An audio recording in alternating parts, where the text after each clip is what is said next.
I felt like I didn't want to be here anymore. I couldn't be here. Like, I hope someday that those guys that treated me like that truly understand the detriment that they did with their words and their actions, that made my self-worth to this day struggle.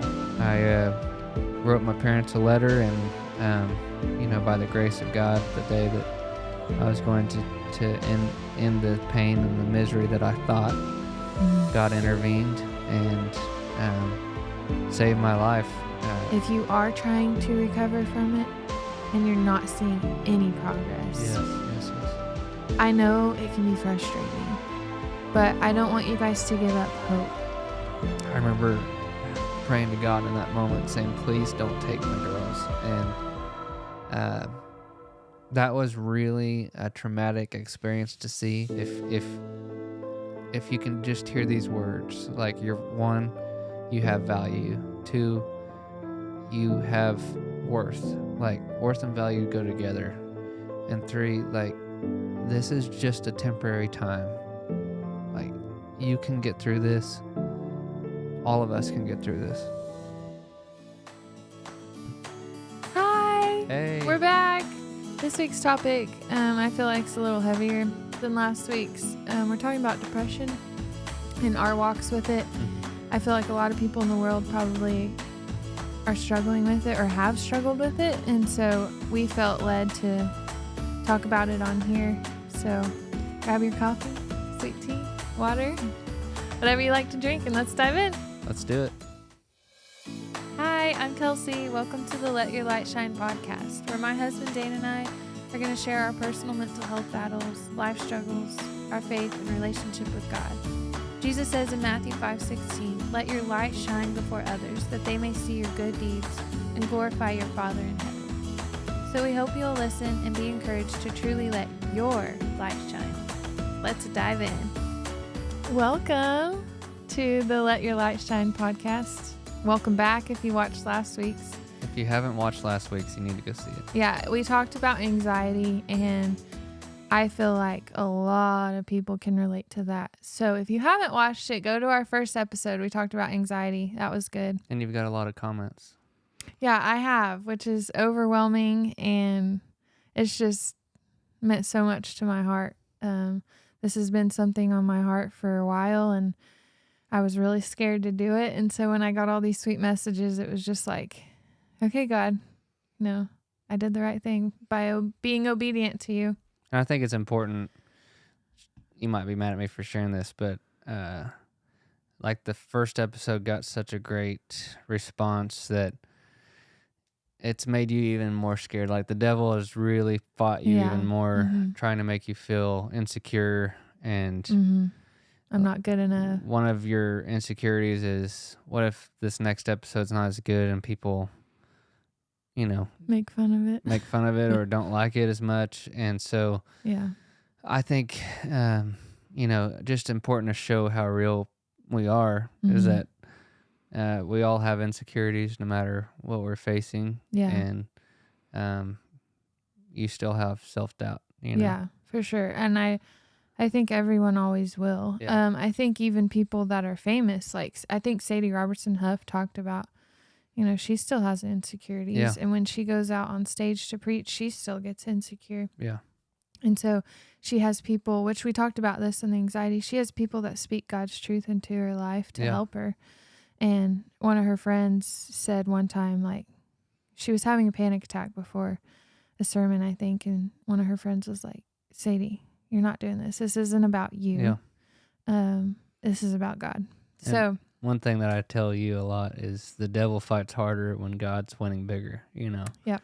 And I think that's true in every walk of life. Like, when something's going right and you truly feel like you're following God's calling, the devil's going to fight it even harder. He's going to try to make sure it doesn't happen. So don't give up. Yeah. And I feel that way about sharing our testimonies. Because God wants us to share our testimonies. Satan doesn't. Yep.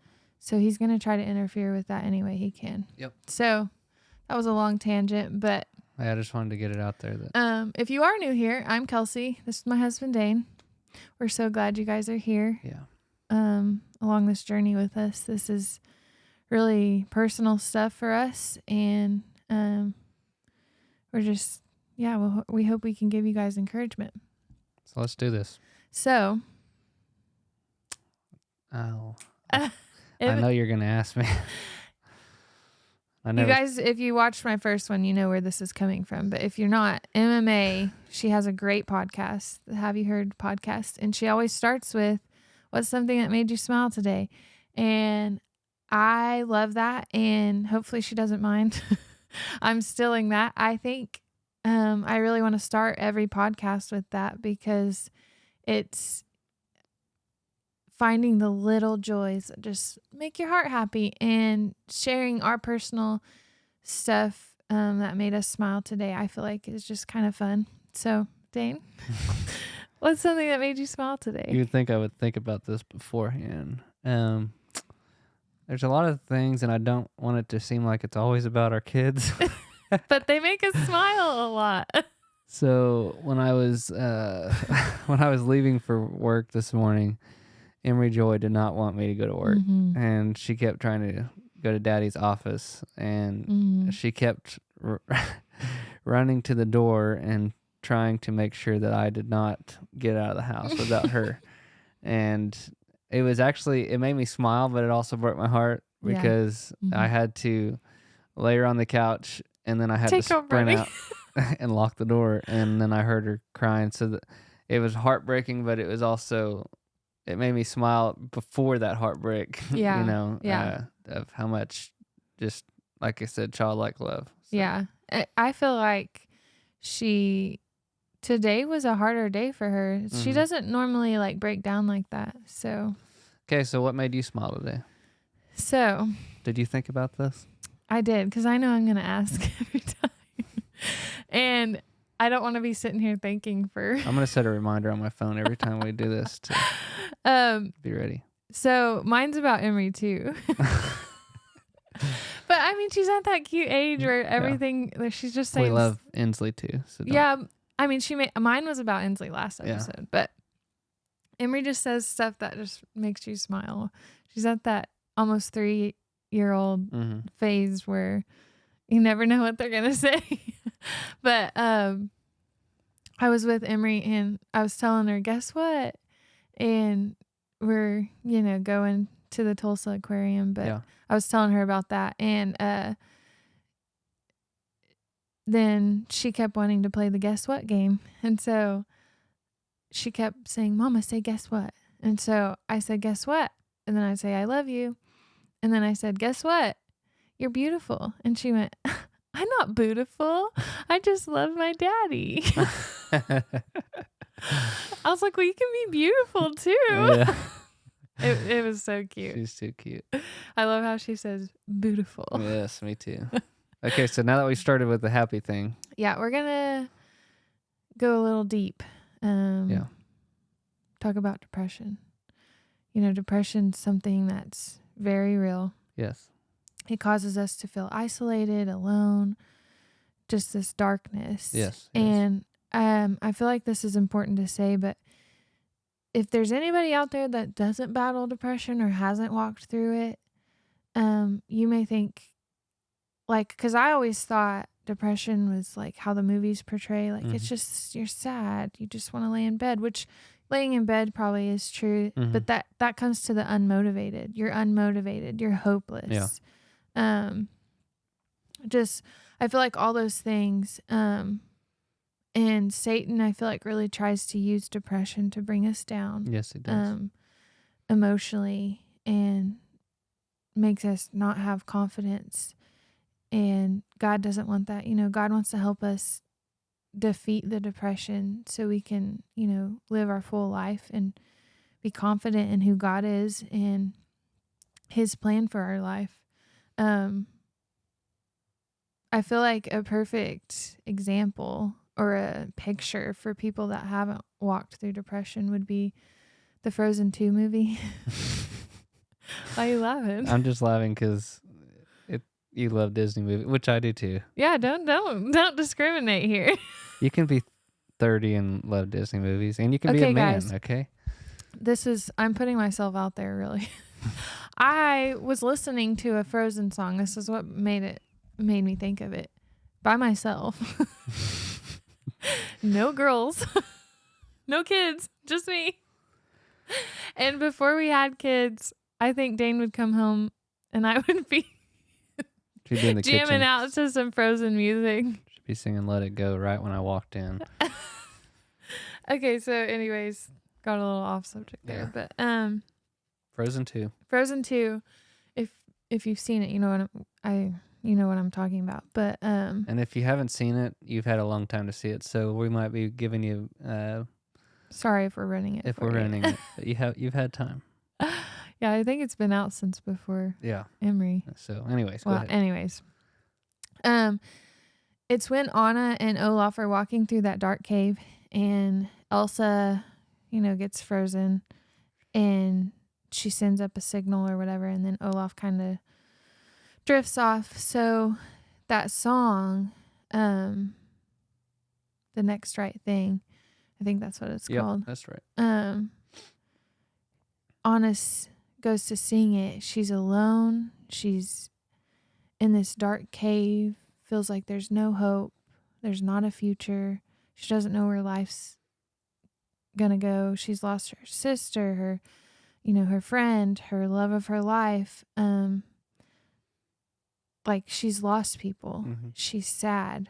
She's which sadness can go along with the depression, but I don't feel like that's the main part of it. I feel like it's just like this darkness. Yeah. And I felt like that was when I was listening to that song, I was like, this is depression. Yeah. I feel like that's a good picture for anybody that hasn't walked through depression. That song and that scene. Yes. What do you think? No, I agree. I feel like some of the lyrics have some power to it, Mm-hmm. and it has, like you've said before, I've seen the dark before, but not like this. Mm-hmm. This is cold, this is empty, this is numb. The life I knew is over. The lights are out. Hello, darkness, I'm ready to succumb. Mm-hmm. But it says, can there be a day beyond this night? I don't know anymore what is true. And sometimes that's what you feel like in the midst of depression. You don't know what's true. Satan, when you're in that depression, Satan can really, just like we talked with anxiety, the lies, there's lies being put in your brain. Yep. And when you're in that darkness, you really can't see the truth. Well, and one part that you pointed out to me was, I won't look too far ahead. Mm-hmm. It's too much for me to take, but break it down to the next breath. Mm-hmm. This next step, the next choice is one that I can make. Mm-hmm. And one thing you've said a lot is one step. Yeah. One step forward. Because if you look at like the bigger picture, especially when you're in that dark cloud. Yep. I like to say dark cloud. That's what I would tell my counselors. It just feels like this dark cloud's over me. Yeah.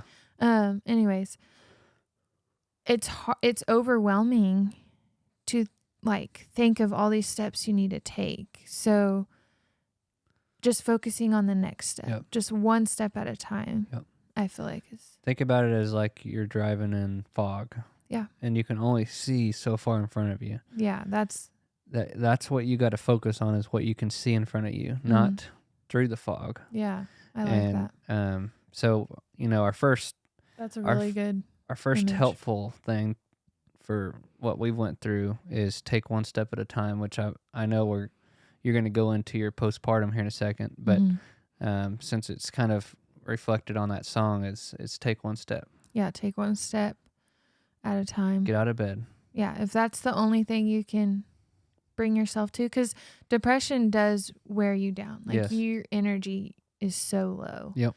And so maybe getting out of the house feels like too much, because for some people that may be too much. So just like getting out of bed or get dressed. Yes.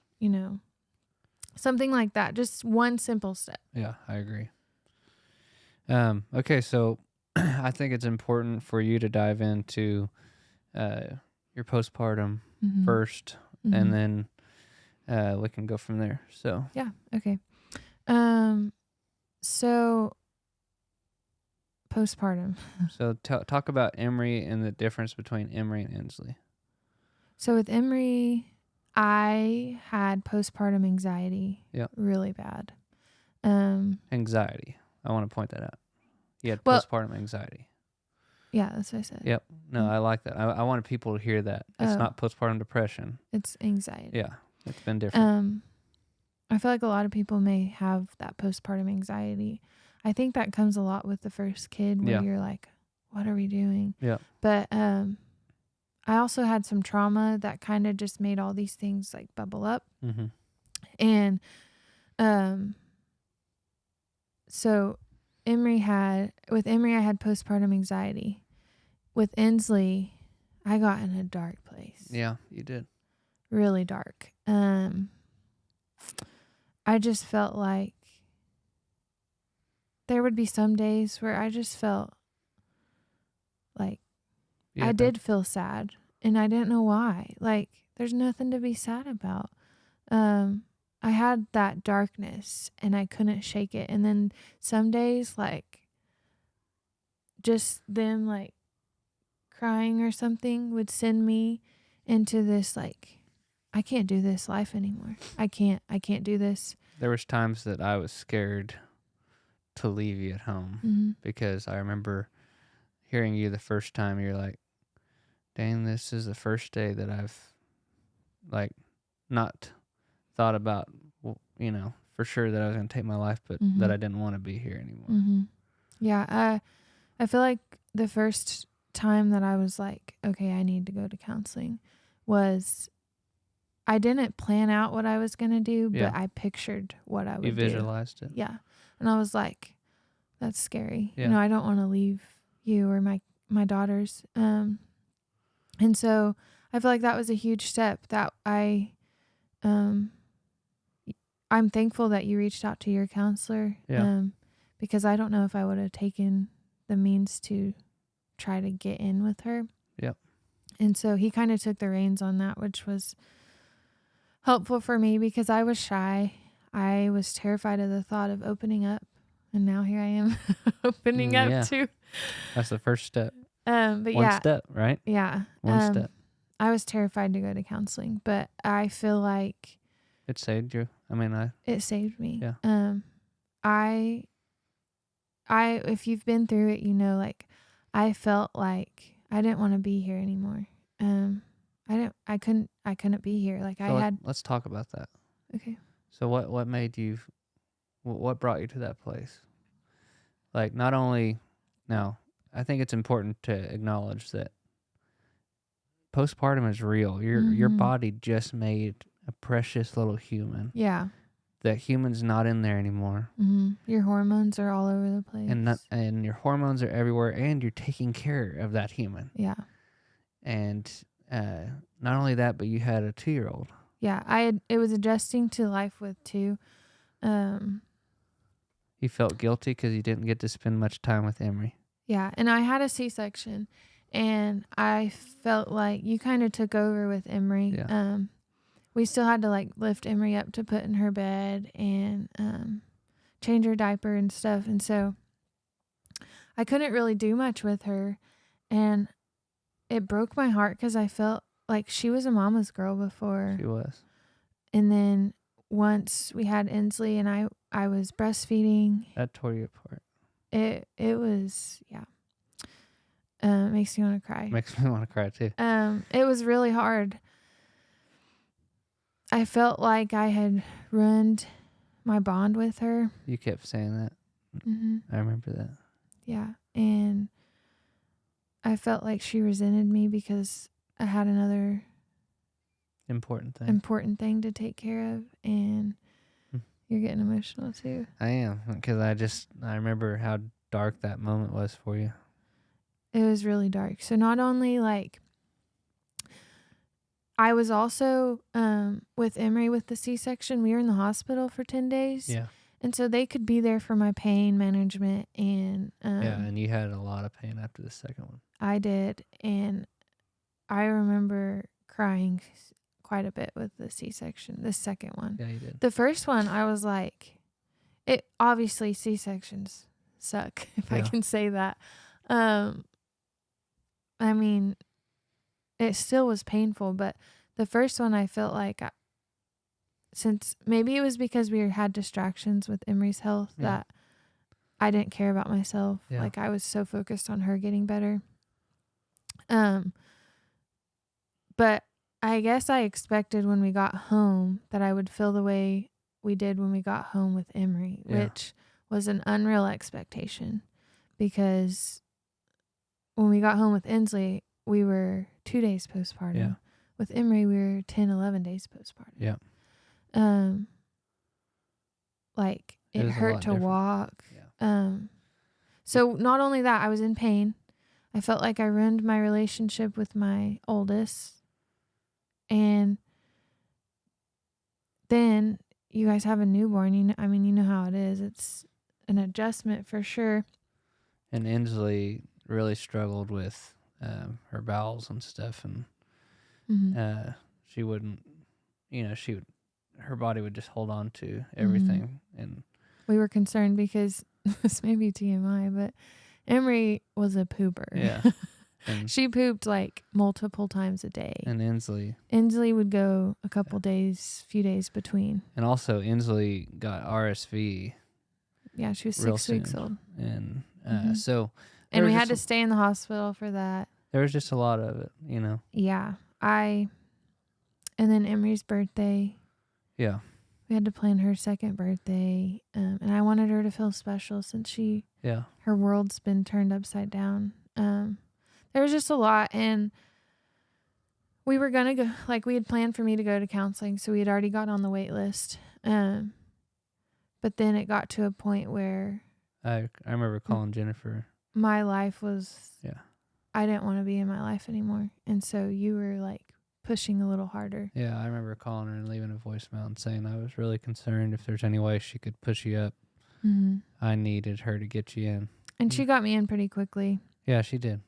And that was helpful. And so counseling, obviously, is a big one, because you can work through any trauma you've had, or because Craig talks about in his depression sermon. If you guys haven't seen that, you should go look it up. The Life Church, Peace of Mind, was it? Peace of Mind. The depression one.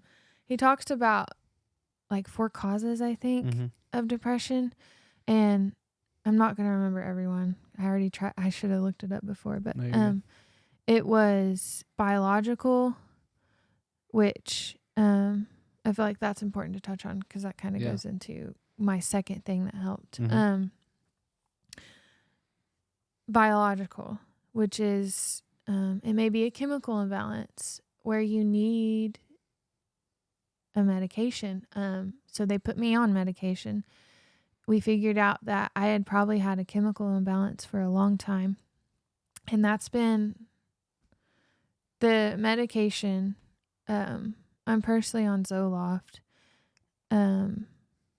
Has been a game changer. I told Dane and I told my counselor when I first noticed the effects of it. We had guests over at our house, and when they left, I told Dane, I was like, I could just enjoy their company for once.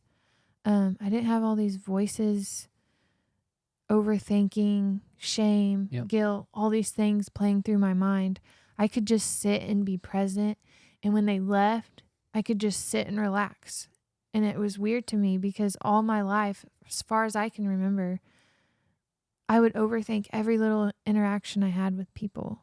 Like, oh, they don't like you, or they thought you were weird, or I just could truly be in their presence. So biological could be medication, a chemical imbalance, could be hormones, which had it into effect my postpartum. But I feel like my depression goes further than just the postpartum, because the medication helped, and then working through some trauma and stuff has helped. So I feel like, the chemical imbalance, or it could be hormonal, or you could have like a deficiency. So maybe getting some lab work and seeing if you're deficient in anything. Because I also found out I was vitamin D deficient, and that when I started taking vitamin D, my energy levels went up. Yeah. I'm not saying you need vitamin D if you're tired. Go to a doctor, get checked out, because we are not professionals. We're No. not doctors. We're not claiming to be. And we're not claiming to be. I'm just saying what was helpful for me. Yeah. But yeah, biological. There was biological, relational, circumstantial, and spiritual. Yeah, so relational, maybe. Maybe that you just had a breakup. Yeah, or maybe you're struggling with your wife or your divorce, your husband. Yeah. Okay. No, I'm just kidding. Or like your kids. You have a bad relationship with your kids. Something happened, a falling out, or maybe you're lonely and you feel like you don't have anybody. You don't have anybody, or you're not meant to have somebody, and and then relational and circumstantial, which kind of goes. I feel like it goes with relational, kind of, because like if you just went through a divorce, or you lost a loved one, or just a circumstance that can send you into a depression. And then the spiritual one, I don't remember what he says about that one. Do you? He just basically talked about sometimes our spirit is tainted, like it's in a bad place, and the devil fights. We hard. have a real enemy. Yes, and he is really believable, and he can, I feel like, put people in that depression, anxiety. Well, and I was going to share the verse that he put on there. It's Proverbs 12:25. It says, and I think this is important, and I know you want to kind of touch base with it, but it says, anxiety in the heart of man causes depression, but a good word makes it glad. And like you've said, anxiety and depression can go together. They can. And like the things we talked about, like tips that helped my anxiety, can also help with. I feel like they can help with depression. Yeah. But that makes me say too, everybody's depression is different. So if maybe those anxiety tips don't help your depression, then it could be a chemical imbalance. Yeah. There's just so many, like he says, depression is complex. Yeah. It's so complex. I feel like going to a doctor, medication, all that can help. Get lab work done, see if you're deficient, check your hormones, really try to get to the root of it. I feel like I agree. That also makes me go into, if you are trying to recover from it and you're not seeing any progress. Yes. I know it can be frustrating, but I don't want you guys to give up hope, because it makes me think of Joshua. Yeah. I don't remember the exact verse this talks about, but I bet a lot of people know this story. Yeah. It's when God tells Joshua to march around the wall of that city. I don't remember what city it is. If you guys can memorize those cities, I'm impressed. Anyways, they marched around the city to conquer it, to get the promised land that God has promised them, the Israelites. And can you imagine if like somebody came to you and was like, we're supposed to just walk around this city and then it will be ours? Yeah. I'm sure people doubted. They didn't see any progress, and they had to do it for 7 days. They didn't see any progress.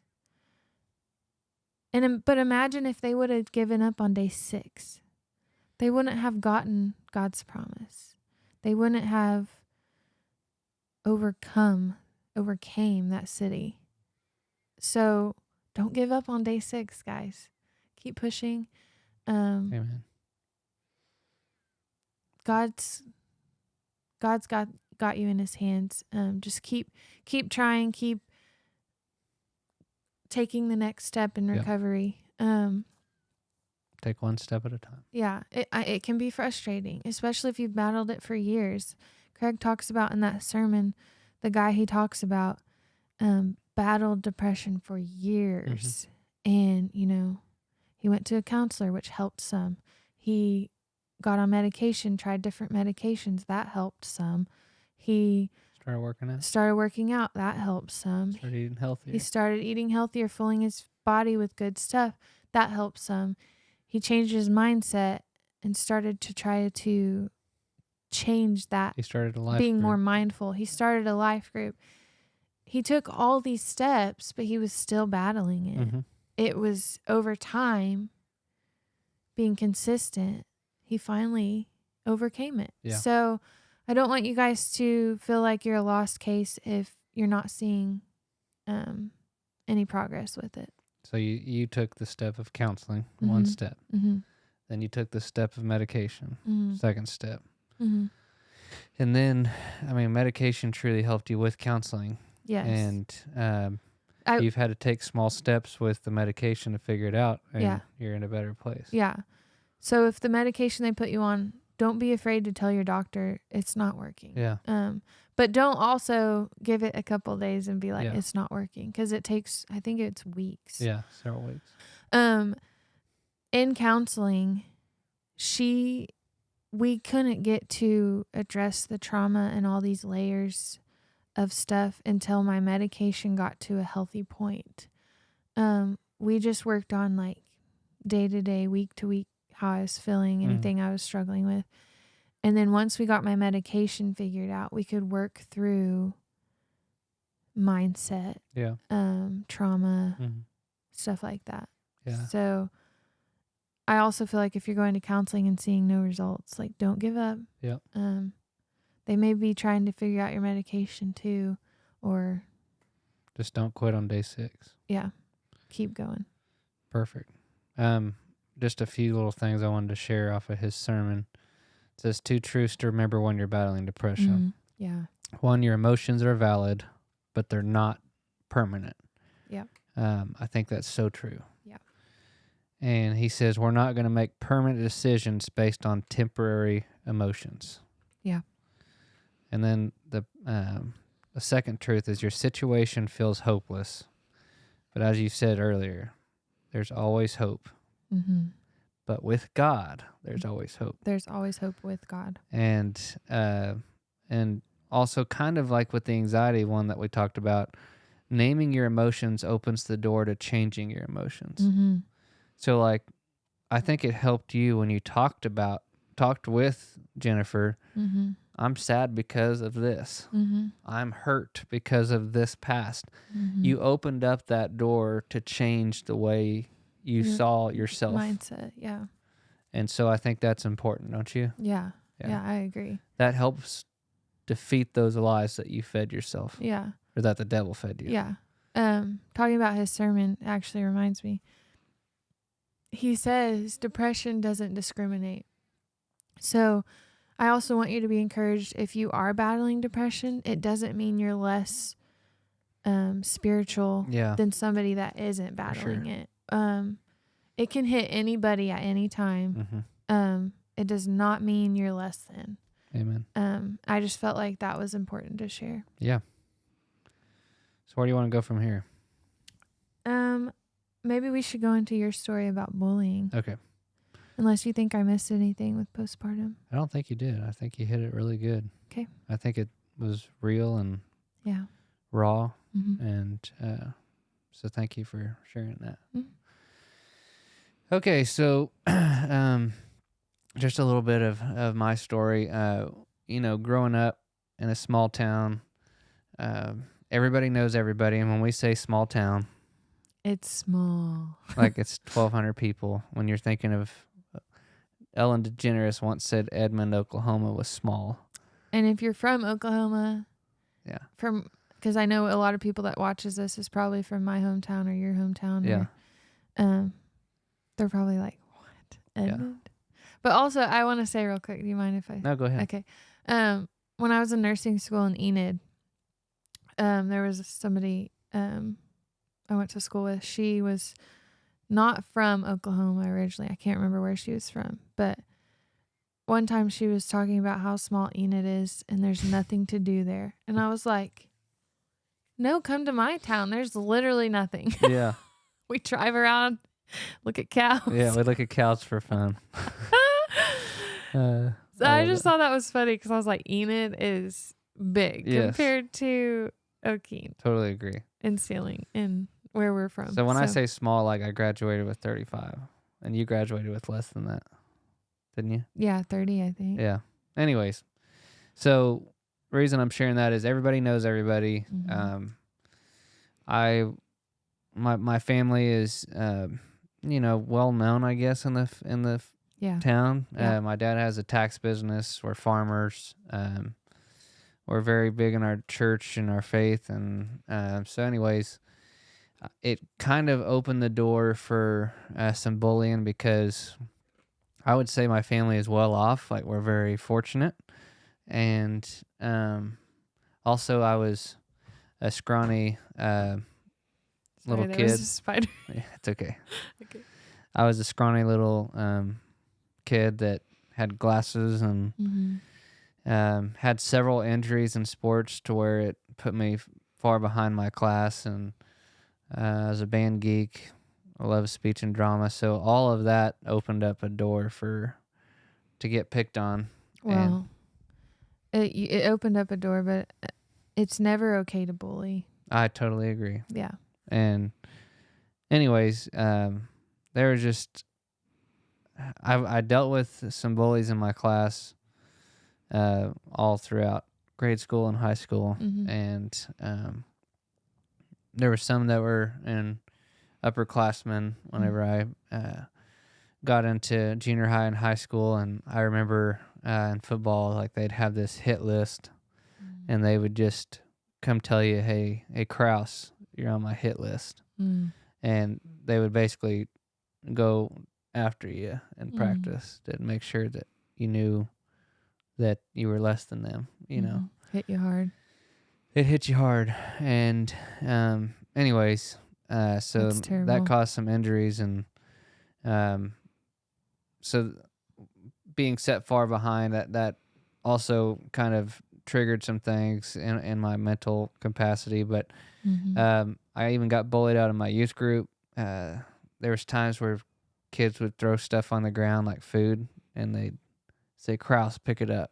And my dad was also the president of the school board, so that opened up some things as well. Anyways. Jealousy stuff. Just people that are just mean. And looking back, like, I hope and pray that my daughters don't have to go through that, because I hope someday that those guys that treated me like that truly understand the detriment that they did with their words and their actions that made my self-worth to this day struggle. When I see them in town, I immediately get that reaction of I'm stupid, you know, I'm less than. I just I feel like that's important to say. Like, words really do matter. They do. They say, you know, that saying, sticks and stones may break my bones, but words may never hurt me. That's not true at all. No. Words hurt, and you're a survivor, but there's many people out there who have been hurt by words that do take their lives. I know. And it's getting worse and worse. It's getting worse and worse, and it's terrible. And I do feel like in a small town like ours, if you're not in sports, you're weird. Yeah. I'm not saying that. I'm saying that's the... it feels like it's the... what's the word? It's in the air there, you know? Yeah, like that's the... In the atmosphere. I don't know what the word I'm trying to say is. Yeah. But I feel like that's how you would... I was in sports, but if I wasn't, I feel like... And I've heard people come to me and share personal stories that weren't good at sports or didn't want anything to do with sports. They felt like a failure. And that's so sad because... There's so much more to life than sports. Yeah. I mean, we love sports. Yeah. But I felt like that was important. Yeah, I agree. So with all that being said, like the bullying just got so bad that it just got to a state where I had taken everything in, and senior year I just started getting to where I just was standoffish. Senior year was really rough with achievements and all that stuff, and the bullying kept getting worse and worse, and finally I just didn't have any desire to be alive anymore.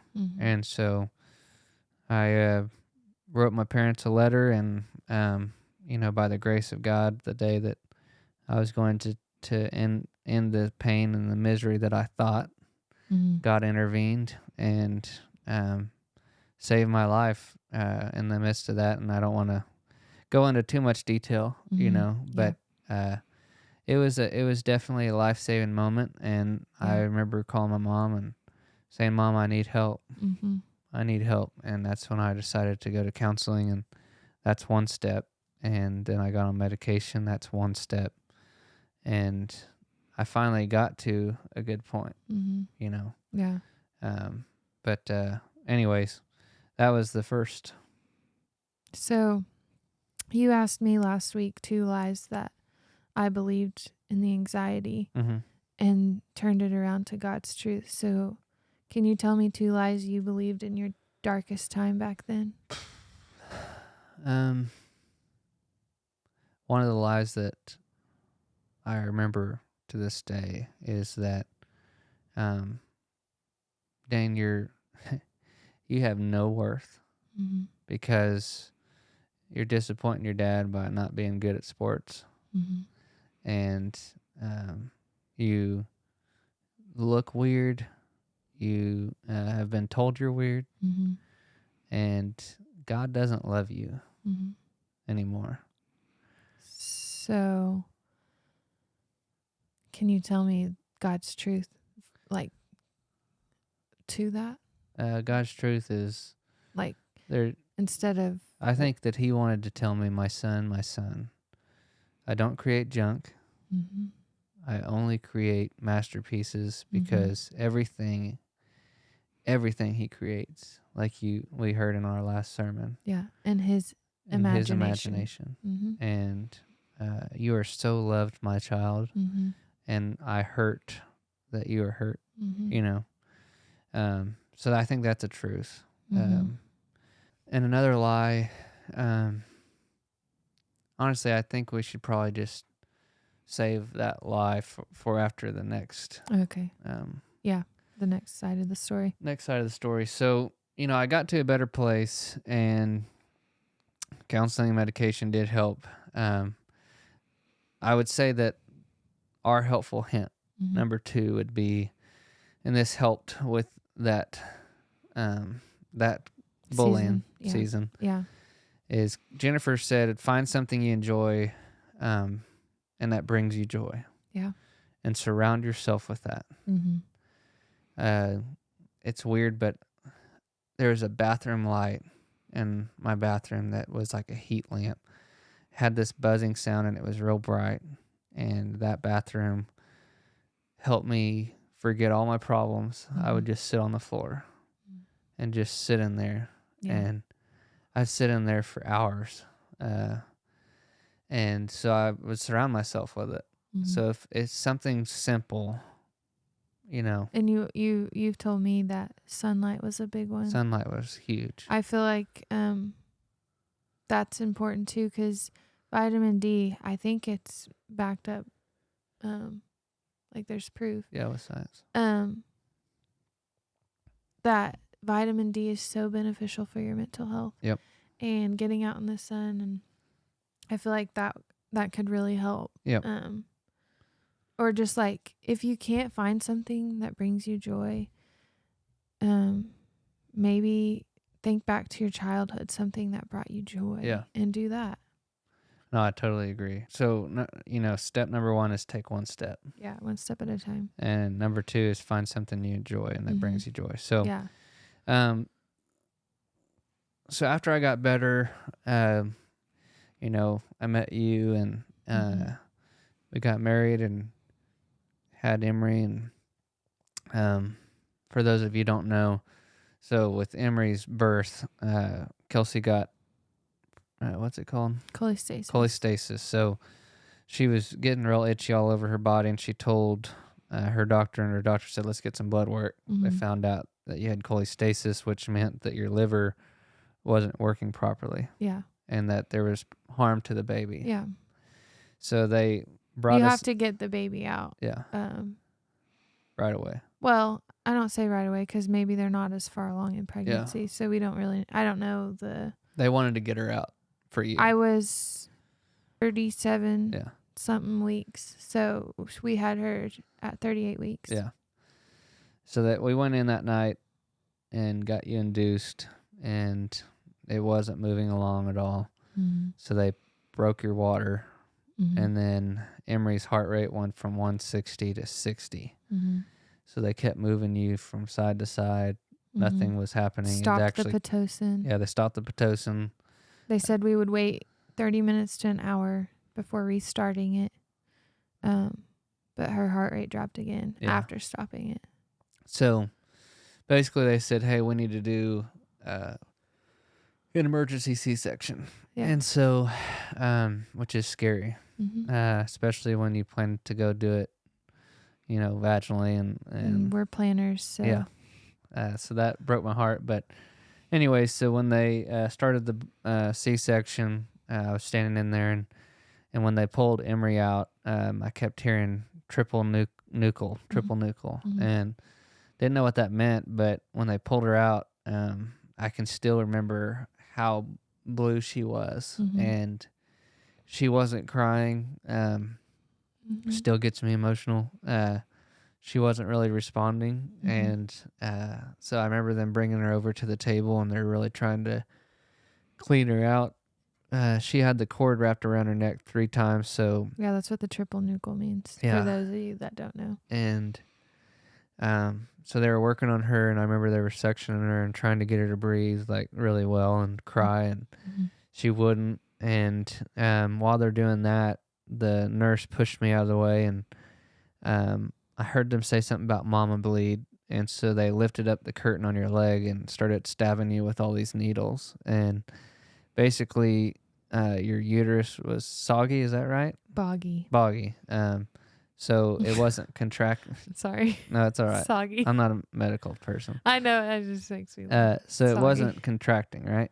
Yeah, it wasn't contracting down, which can cause the mom to bleed.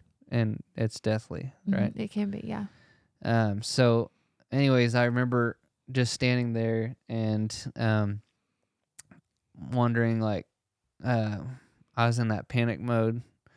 I'd see my daughter over here struggling, and my wife struggling, and I remember praying to God in that moment, saying, please don't take my girls. And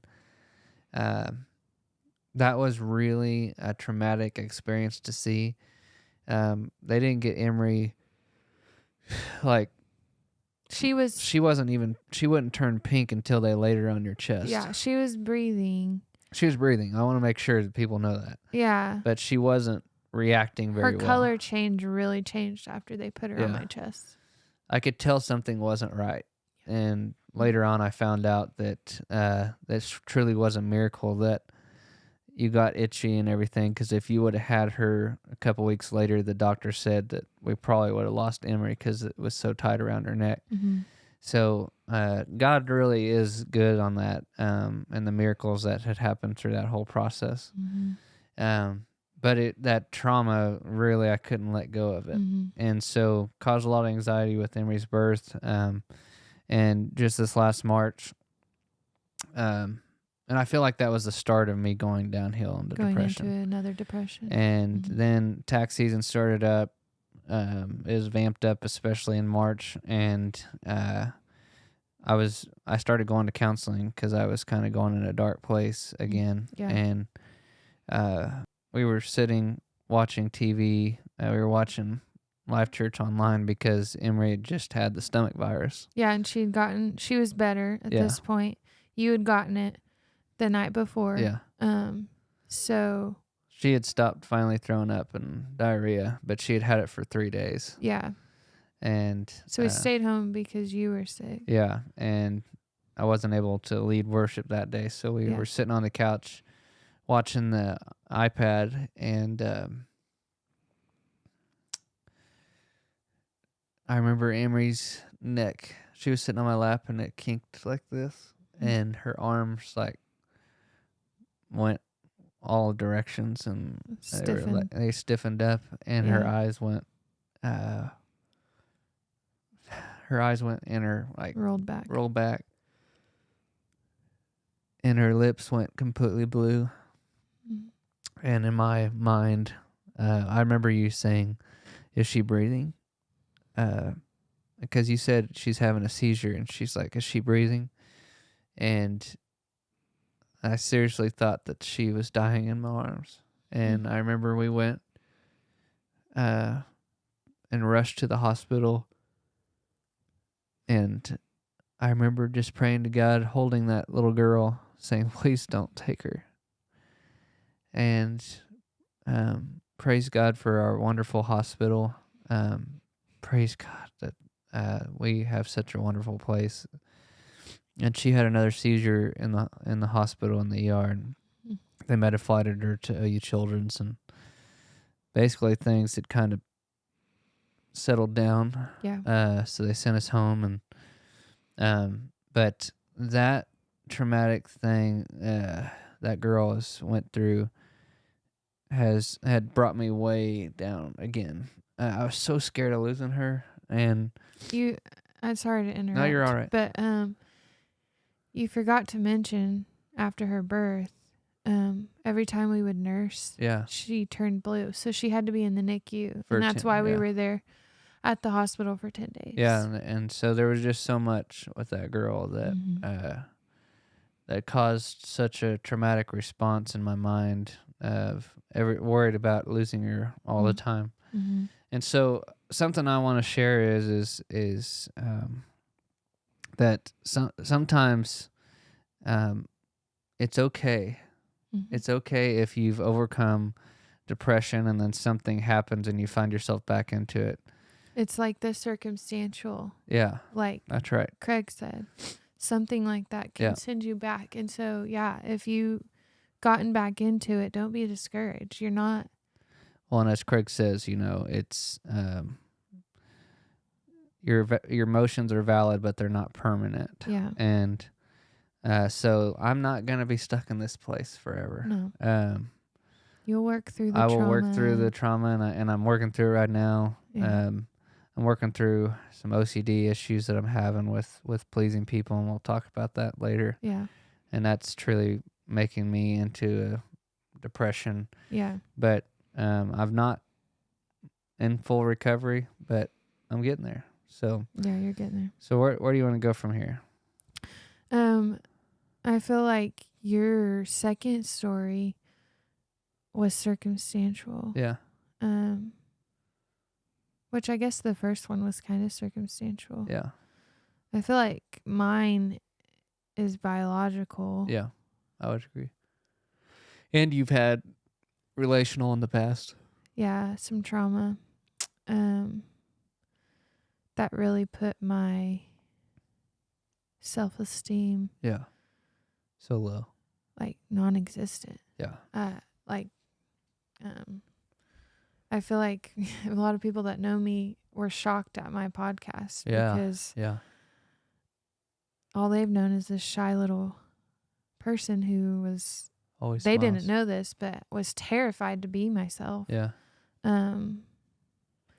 I also want to point out that I feel like comparison can steal your joy. Amen.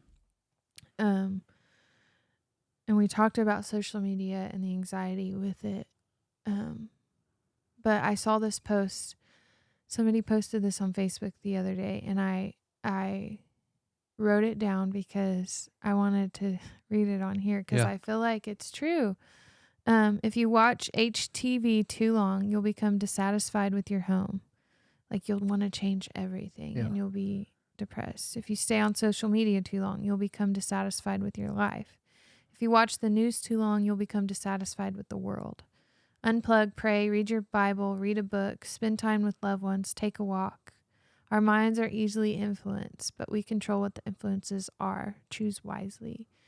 So choose wisely what you're feeding yourself, because I've heard so many speakers, preachers, people say it really does matter what you're consuming, because it can have a huge impact on your mental health. So comparison really does steal your joy. And I feel like this is important. We said this last week too, but what you see on social media is not real. I mean, yes, you see the picture.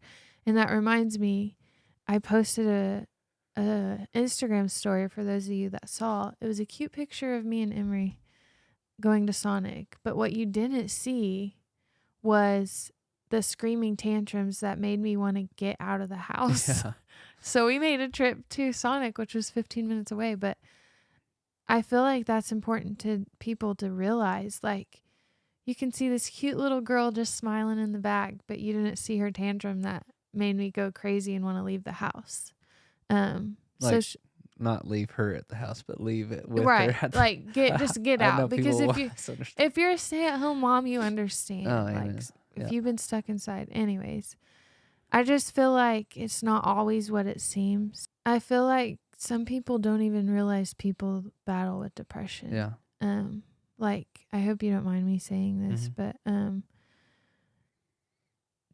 a lot of people probably see you this friendly, kind, very talkative person who leads worship, who is so happy and joyful, but inside you're not, and you have nothing left to give. I give everything to try to just try to make people happy. Make people happy and make it seem like you're happy. Yeah. When your self-worth, your self-love so low. Sadly, you have to see all of that after we get done seeing. Like, church drains me, and I love church, but depression can do that to you. It can be like something that you used to love doing, or people you used to love being around. It can just cause, like, just drain you, like you said. I agree. Yeah, and I think it's important. I think that's important that you shared that, because if you're one of those people that gives everything and is so tired, it's a real thing, and you're real. Yeah. And you're not crazy. You're not crazy. Your emotions are valid, but there is hope. There is hope. There is hope. That's the main thing I want us to let people know, is there's hope. I feel like that's a big part of why we started this. Yeah. Because there is light. There's light. Yeah. And I want people to be encouraged to be themselves and love themselves, because we've both have been working and battling, finding our voice and trying to love ourselves. So the way I see it is your fog has lifted because you're in a better place. It's still there. It's still looming over you, trying to come back down. Yes. I'm in the midst of the fog, but I can still say there's hope, because I know it. I've seen it. I've lived it, and I've seen you live it. And so, seriously, if you can just hear these words, like, you're one, you have value. Two, you have worth. Like, worth and value go together. And three, like, this is just a temporary time. Like, you can get through this. All of us can get through this. Yeah. And I feel like this is important too. If you feel like there's no hope, or you shouldn't be here anymore, please reach out for help. Yes. Please reach out for help, because whether that's a friend, family member, counselor, pastor, please talk to somebody. Yeah. I do feel like it matters who you talk about too, though, because I agree. Craig talks about this, like, some people may be like, oh, just pray about it. Just give it to God. Just smile. But sometimes, I mean, yes, you should trust God and give it to God. But when you're in that dark cloud, you truly can't give it to God. If that And makes that's a good sense. example, because I remember when I was in high school and I was going through that depression. Mm-hmm. I remember someone I looked up to was my grandfather. Yeah. And I remember telling him how down and sad I was. Mm-hmm. And he just said, well, all you need to do is just work more. You just, the idle mind is the devil's playground, is what he said. Yeah. You just got to work more, then you won't be in this place. And he totally did not validate my feelings. Yeah. So I think that's why it's important to say, be cautious of who you do go to. Yeah. Like in sadly, there's some churches I feel like where they should be the safest place to go with that, but they're not. Yeah. Like, if you think about it, if you're in a church, Sunday school, life group, whatever, and you're sick, and you go to them and they're like, oh my gosh, you should go to the doctor if you break a bone. Oh my gosh, you should go to the doctor, get that fixed. But if you're depressed, some people are like, oh, just pray about it. Just give it to God. But if you've never been through that, you don't understand. And I truly understand now, but like before, I couldn't soak in that God loved me. Yeah. I really couldn't. It like you said, it's a fog. You really can't see the truth. You can't see the light. Yeah. And yes, give it to God, but when you're in that dark cloud, you really can't surrender. You can't do anything. You're so trapped. So be cautious of who you go to. And another thing is if you aren't battling with depression and you see someone struggling, the best thing you can do is love on them. And validate their feelings. Yeah. Even if you don't understand. Yeah. Because if you haven't walked through depression, you're not going to understand. So be cautious of who you go to. But like I said, if you're feeling hopeless, like you have no worth, you shouldn't be here, you don't want to be here anymore, please reach out, because that's not truth. And even though you can't see it right now, there's God's truth out there. He created you in his imagination. He loves you so much. You are his child. And he wants you to be better so you can soak in his love, because that's what happened with me. I got better and I felt like I was like, wow, now I understand God's love for me. It's amazing. Amen. So I hope you guys are encouraged by our stories, or, if you've went through it or battled it or are battling it, I hope it brings you some courage, and I hope we encourage you guys to go let your light shine. And I want you to real quick meet Ollie, because he wanted to come in the camera and he wants to say, go let your light shine. So this is life, so this is it's messy sometimes. It's messy sometimes. Not perfect. So, anyways, go let your light shine. that's right.